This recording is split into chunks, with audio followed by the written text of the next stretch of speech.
Okay, so hello again. So let me just check if you guys are already in front of your computer. So just give me a thumbs up.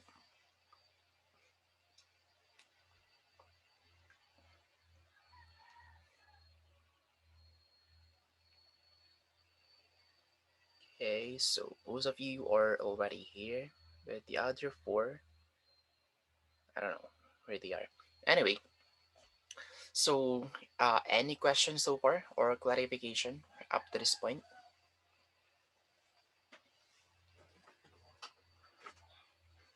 Question or clarification? Anyone?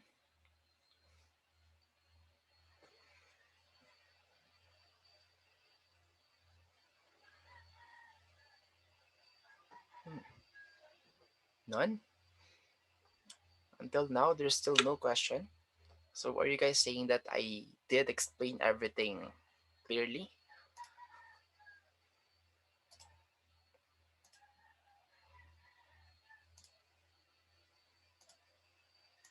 Well, anyway, so we're almost done. So the remaining slides are just like an additional. They're not actually a major information anymore, but they're still needed. Anyway, so hardware theft, so very obvious, and then hardware vandalism, very obvious also.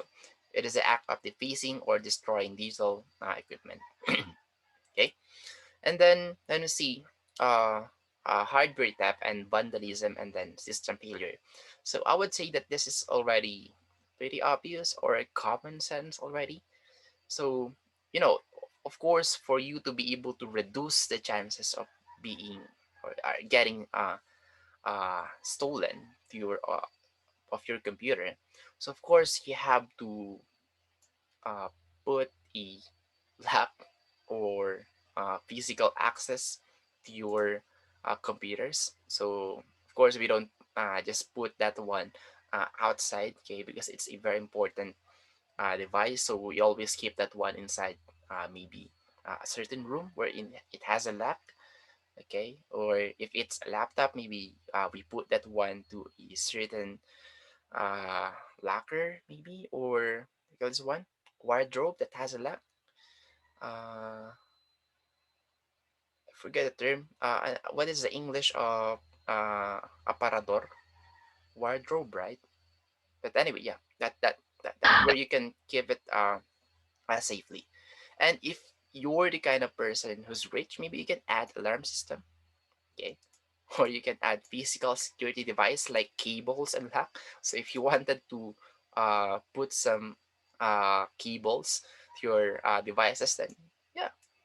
So just to be sure that your computer or device will not be uh, stolen, and you can add a device tracking app. However, so this is only useful once your computer is already stolen. Okay, and then when it comes to a system failure or hardware failure, okay, so number one is surge protector. Just add an additional uh, protector or surge protector just to be safe when it comes to uh, power loss and then sudden uh, what do you call this one, thunderstorm, okay, because they could harm our computers if there is a sudden fluctuation of electricity.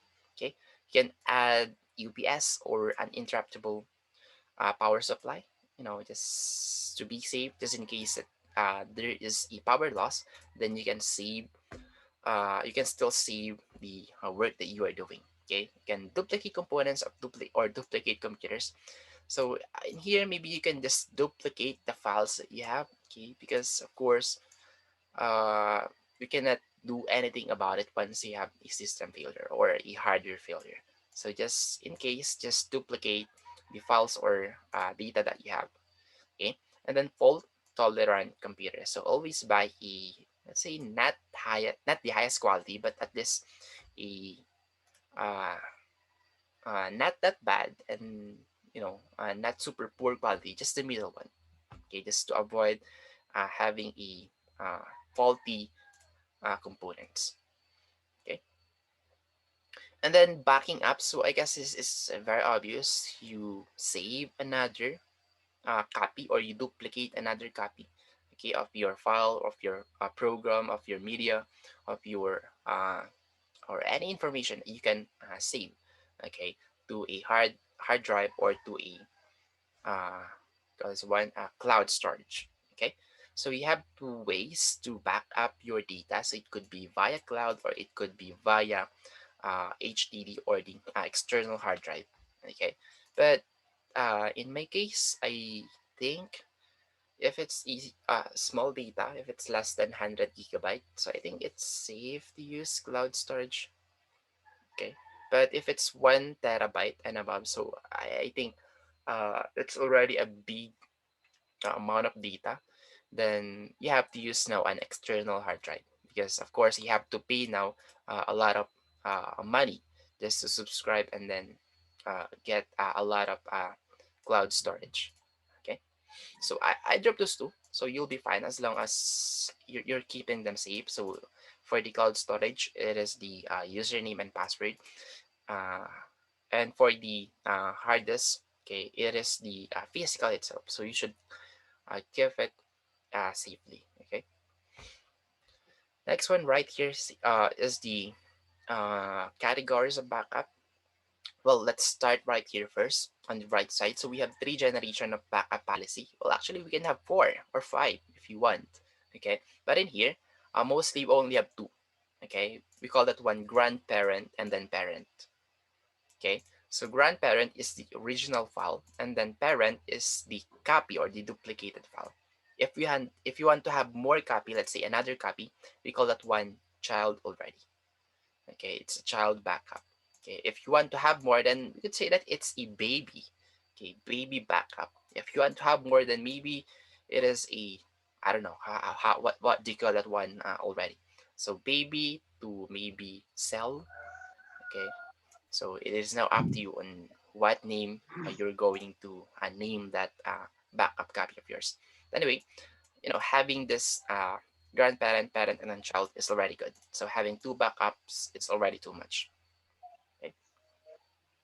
All right. So let's start with the full backup. So from the word itself, it's backing up everything. Okay. So that's the reason why it's full backup. And then differential backup, it only copies the file that have changed since the last full backup. So you still have to do a full backup and then followed by the second algorithm. Okay. But if you want to be safe, 100% safe, then you can always go to full backup. However, this is the longest backup time. Okay. So because it need to copy everything. Unlike if it's differential backup, it will only copy the changes since the last full backup. Okay, and then we also have here incremental backup, which is kind of the same. Okay, so you still need to implement last full backup and then uh, go now with incremental backup. So in here, instead of changes, uh, it copies the call this one the most consuming time that it can copy. So it's kind of similar with the differential backup. So it also copies the changes, okay? But in here, it always starts with the most time consuming, okay? So the longer, the larger the file, so that is the one that it's always recovering, okay? So from the last full backup up to the incremental, and then up to the smallest file that it will copy. But nevertheless, okay, those two are kind of similar since they are copying the changes since the last full backup. Okay, and then we also have here selective backup. So in here, even though there are some changes, but you just chose some folders, okay, that is the only one that it will keep on backing up. Okay, that's the reason why we call it one selective backup. And then we have this continuous data protection. This one is actually the super safest backup. Why? Because it's backing up your data real time. However, this is the most expensive uh, kind of backup since it's a real time backup. So even though there is no changes, it still keep on copying that file. Okay, so it keeps on incrementing its storage because it's backing up every time. Okay, not every changes. So the most ideal is this full backup, and then you can use maybe differential or incremental. Okay, so selective if you're really sure that those are the only folders that you wanted to save, that you wanted to have a backup. Continuous data if you are or if everything is super important, then you can use continuous data.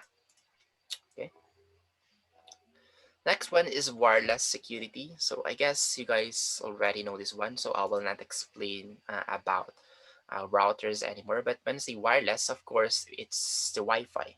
So we can connect to that router with the use of uh, WAP, okay, or W2P. So I forget some terminologies, but the latest now is W2P, I guess, W2P pass. Okay, WAP is the previous version. And then we have your ethics and society.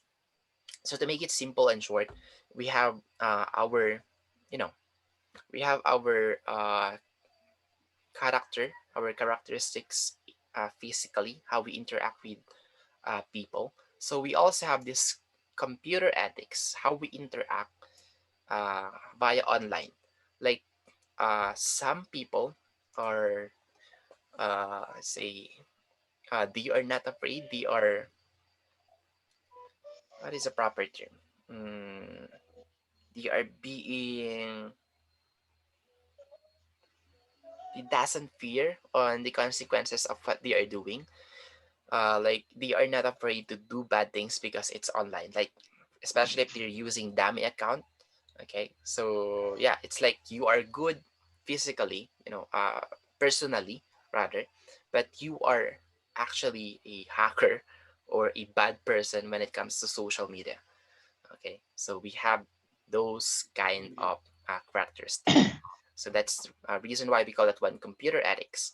Okay, how you use your computer, how you spread information, okay, etc., etc. Okay, because not all information on the web is correct. Some are correct, but mostly it's incorrect. Okay, so your thoughts. So just answer this one. So, but this is not a requirement. So just try to answer this one. So if you have more ethical check, then maybe you are an ethical uh, computer user. So we call it one netizen. So you are an ethical netizen. But if there are more unethical, then maybe uh, you are an unethical netizen. Okay. So this one is up to 20. Next one is ethical. I mean ethical intellectual property or the IP. So if we have property rights physically or personally, like I own this smartphone, I own this ball pen, I own this keyboard, this mouse. We also have intellectual property. Okay, so from the word intellectual, so it is an idea. It could be an idea, could be an invention with the use of the computer, could be an art, could be their writings, processes, company and product names and logos. Okay, so the things that we cannot touch, okay, we call that one intellectual property.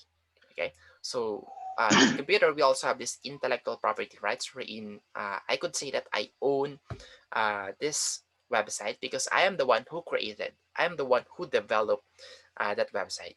Okay, so if someone used that one without me being notified, okay, didn't even uh, let's say got this one, they didn't ask me if I would allow them to use my website, okay, or some part of my website, then I could uh, file them a case. So it's a plagiarism, okay? So they are using my property without me knowing it. Okay, so we have this copyright protection. Okay, so that is why in YouTube, if you're using someone's video, then they say copyright. Okay, maka-copyright tayo dito, ganun. So your page might get demolished, okay, or might get banned. And we also have here DRM or Digital Rights Management. So this is an application which the internet or the people created when it comes to the internet, so that once it detected that this one has a copyright, then you cannot legally distribute that one. Okay, so this one will automatically prompt you that you're illegally distributing that movie, that music, or that uh, digital content. Okay, so we call that one digital rights management. Okay, and then for the codes of conduct, so I think this is also a common sense. Okay, so just read this one. I am pretty sure that you guys already know this one. Okay, so the same with ethics and society. I mean ethics society, green computing. So this is also a common sense. Okay, so green computing is, of course, you have to conserve energy, you have to reduce environmental waste. Okay, so it's a common sense. So even though you're a rich person, but if you don't really need that, uh, let's say you don't need multiple computers, okay, then do not buy more than what you need. Okay, just buy what you really need. So yeah, we call that one green computing. So you should conserve energy and then reduce environmental waste. Right. So next one is information privacy. So this one refers to the right of individuals and companies to deny or restrict the collection and use of information about them. So there are some cases wherein uh, you allow them, especially if you didn't read the license agreement or the contract, and then you just keep on, I accept all of the agreements, etc., etc. But there is a sentence there including that uh, the informations that you are doing here can be shared or can be stored to uh, a database wherein they can use that information uh, with the for the good of the company, something like that. Okay, so huge databases store data online, so it is important to safeguard your information. So we don't know. Okay, so there are even some leaks that uh, Facebook, Gmail is selling the data. Okay, so even though we are trying to safeguard our information, our private information, so you're still not 100% sure. Okay, anything could happen. So here are some tips and ways to safeguard your personal information locally and then via network also. So just read them. I'll leave the reading part to you guys. Most of them are common sense. Okay. And then information privacy. So this is also one thing that you guys need to be aware about, especially if it's about, let's say, uh, because one warranty. So there are some information that you don't really need to include in there. Okay, so just put the necessary information. If it's not needed, then do not fill that one out anymore. Okay, because you have the right to refuse not to answer those uh, information or data. Okay, and then cookie. So you guys have already maybe seen this one many times on different websites. But the reason why we have cookie is this cookie right here is uh, the it is a program that allows for personalization. So we could say that it's a account that you can have to that certain website. However, while having that account or that cookie, it's like you are also allowing them, okay, to get the information that you are storing or doing onto that certain website. Okay, so like for example, your names will be stored, your password will be stored also. Though there are some benefits like they can assist you with online shopping, though this one is like advertisement again. Okay, and then they can track how often users visit a site, and then they can target advertisements. So this is the one thing that you should be aware of. Okay, so you could be a target when it comes to buying this product. Okay, so that's because of a cookie. Like this person or this guy loves motorcycle. Okay, this person loves cooking, so we might want to advertise to him some cooking equipments, cooking uh, whatever you call that one. So yeah, same with motorcycle. Anyway, so that's it for cookie. So yeah, it has some advantages and disadvantages. But just to be safe, especially for the your names and then the passwords, just always not allow the cookie. Okay. So though there are some websites that you cannot use that 100%, okay, without allowing the cookie. So your choice if you will allow the cookie to store your activity. Okay. So here's how a cookie works. So of course, it will only work upon visiting a website. Okay. So it will ask you allow cookie or not, or do not allow cookie. Next one here is phishing. So this one is super similar with IP spoofing. But when we say phishing, this one is targeting a website wherein it's creating a fake website, fake bank website, wherein they will try to, click jack you just by from this website. It will lead you to a payment website wherein you think that's a legitimate website wherein you can pay for that product that you have just ordered. But one thing that you didn't know, it's actually a phishing website, or it's a scam in which perpetrator sends an official looking email or message that attempts to obtain your personal and or financial information. Okay. So yeah, similar, into phishing, but instead of a fish, it is our credit card that is being targeted. So we call that one phishing, right? And then for the spyware and then the adware. So I have already discussed this one a while ago, so I will not discuss this one anymore. Social engineering. So one good example of this one is when we see social engineering, it is a company who's going to take advantage of, let's see, a famous person.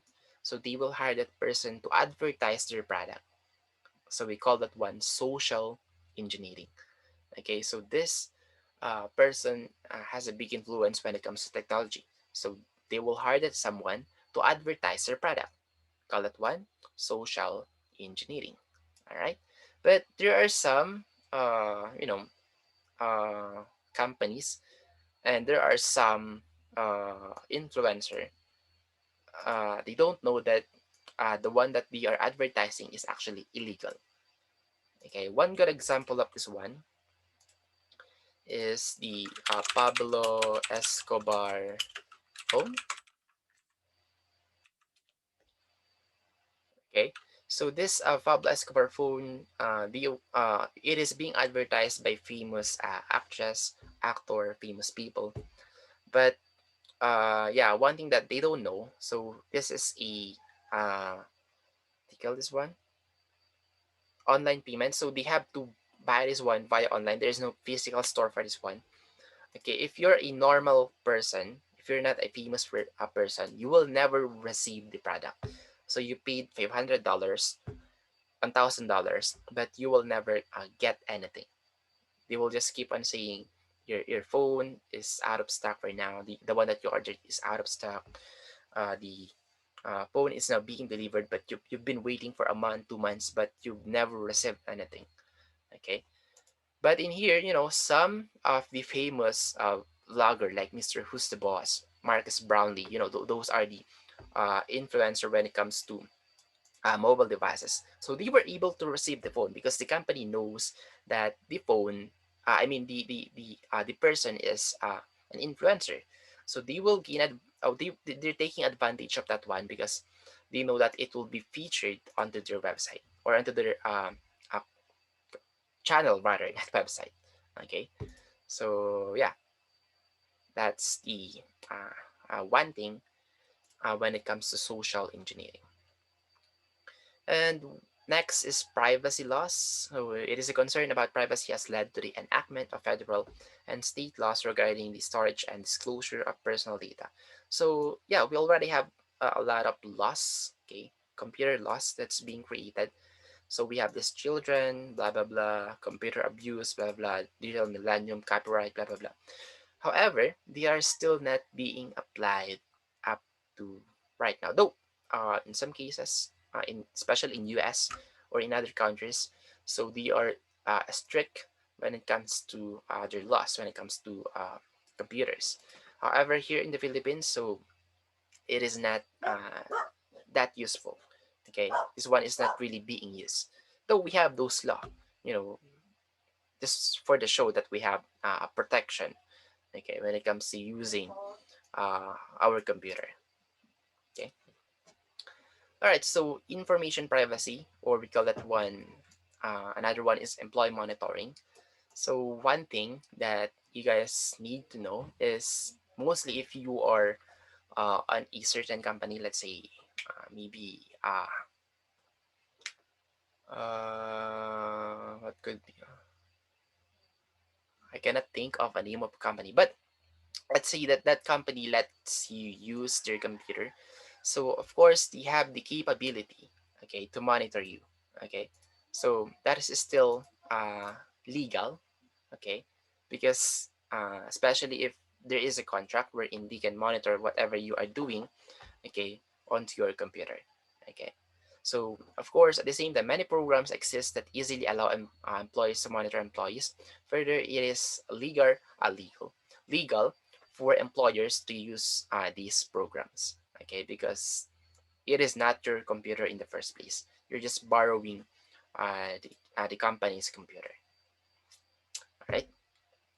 And then more on employee monitoring. So you can also not visit some websites, so there is a limitation. So there's a content filtering, like they can block the YouTube, they can block the Facebook, etc., etc.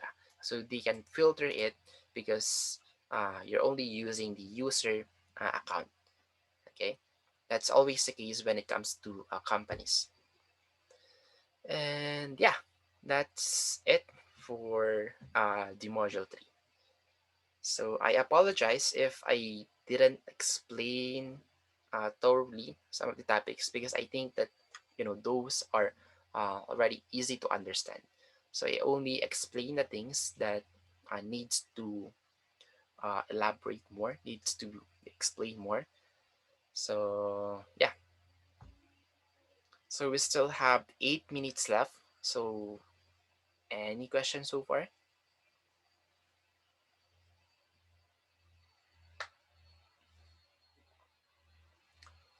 So feel free to use your mic. Don't be shy to speak.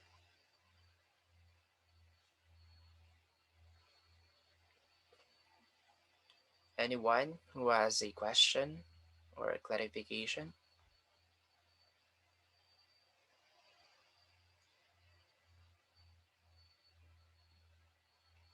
Okay, so while I'm waiting for someone who might have a question, so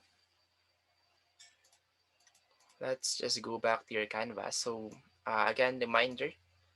So you can now start doing the lab number 4. Okay, however, I haven't published the module 3 yet. So for the module 1, so you're going to have your quiz on June 29. So you still have 4 more days to review. Okay. The same with the module 2. So you're going to have the module 2 quiz, okay, on June 30.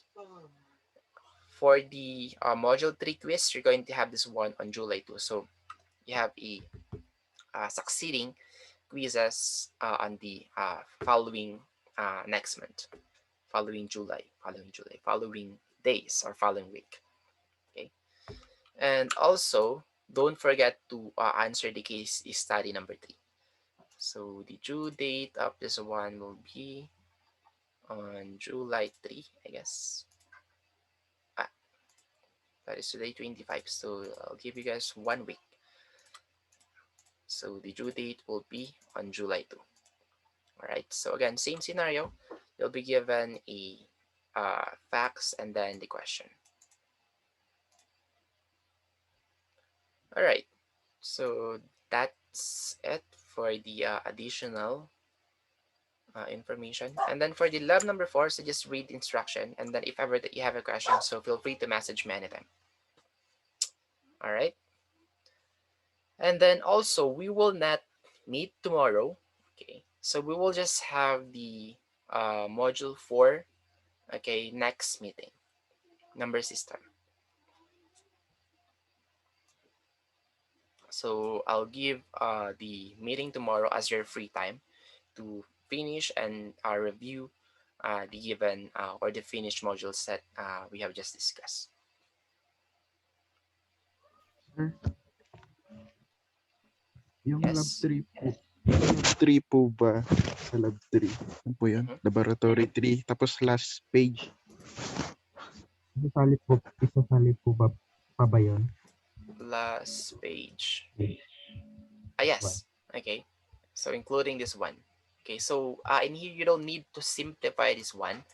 Okay. All you need to do is copy this one. Okay. Or just do whatever we have in here. So you can use MS equation, or you can use, so in 2016 Microsoft Word, you can use insert, and then equation. Okay. Right here. And then you can now type the equation. So you can use script, fraction, radical, etc., etc. So all of the equations that you'll be needing is already in here. All right.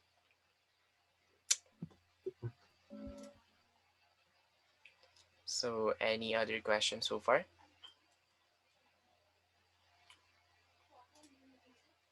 Wala na, sir. Okay. Mr. Elad, your name seems familiar. So what subject is that again? Is that Mat 100? Oo, sir, sa Mat 100. I see. Long time no kasi, sir. Oo nga eh. So it has been 2 years? Hindi naman. Ah, Magto ah, 2 years na yata. Magto 2 years na, sir. All right. So good to know that you're still doing fine. Yes, All sir. right. Kaya din, So sir, kumusta? okay lang naman, ganun pa rin. So ODL na eh. So wala namang nagbago. Okay, sir. Okay? So if you guys don't have a question anymore, then I think that's it. Then you guys may now go. So just give me a thumbs up before going, just to let me know that you don't have, or everything's good. Okay?